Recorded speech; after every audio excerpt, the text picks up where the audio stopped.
हम दूसरे तंजीमों के साथ, दलितों के साथ, आदिवासियों के साथ मिलकर काम करते हैं।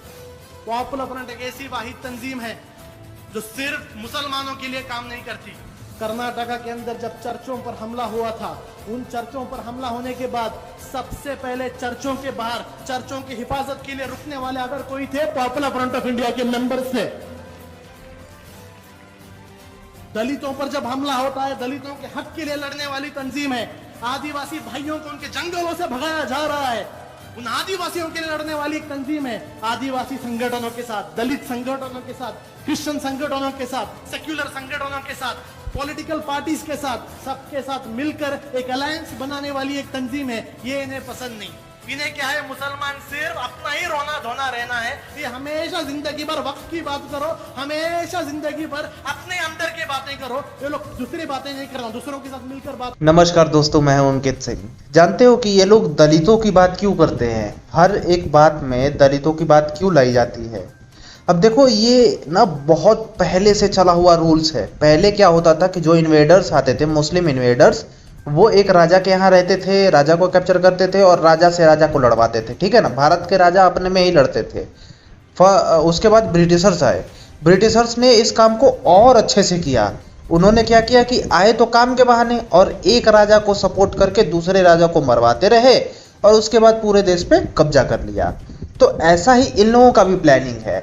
हिंदू जो रिलीजन है, इसमें से कुछ लोगों को तोड़ रहे हैं और टूटेगा कौन? दलित। बिकॉज पिछड़ा जाति को ही तोड़ा जाता है, क्योंकि वही ज़्यादा एग्रेशन में होती है। तो उसको तोड़ना है। तो कैसे तोड़ेंगे? उन लोगों के साथ देंगे। आपने कभी देखा है कि दलितों का इन्होंने कुछ किया हो? कुछ भी अच्छा। ठीक है, अंबेडकर साहब जो थे, भीमराव अंबेडकर, उन्होंने भी कहा था कि कभी भी ये हम लोगों के साथ नहीं हो सकते हैं। ठीक है, जो मुस्लिम्स हैं। भीमराव अंबेडकर का स्टेटमेंट भी है। लेकिन ये लोग फिर भी पीछे पीछे पड़े रहते हैं। बिकॉज इन लोगों का भी वही पॉलिसी है कि पहले तो अपनाओ और तोड़ लो बढ़िया से। और इसीलिए ये लोग दलित की बात करते हैं। और प्यार व्यार कुछ नहीं है दलितों के लिए इन लोगों में। ठीक है ना, बिकॉज दलित का गॉड कौन है? जो हिंदू का गॉड है वो दलित का गॉड है।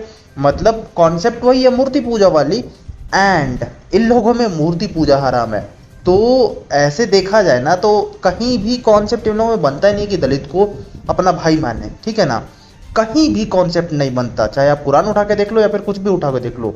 लेकिन बात करने के लिए मैंने बोला ना कि वही वाला पिछली वाली सोच है कि बस आपस में लड़वाओ, तोड़ दो, एंड उसके बाद तो हम लोग हैं ही कब्जा करने के लिए। क्योंकि अब you know what I mean. तो आप लोग क्या समझते हो इस बारे में कि क्या ये लोग सच में दलित के लिए हैं? मुझे तो नहीं लगता, और मैंने आज तक कभी देखा नहीं है। हाँ, पॉलिटिक्स की जहाँ पे बात आती है वहाँ पे दलित दलित चिल्लाते हैं। दलित अगर रोड पे मारा जाए ना, तो कसम बता रहे एक भी नहीं आएगा। ठीक है।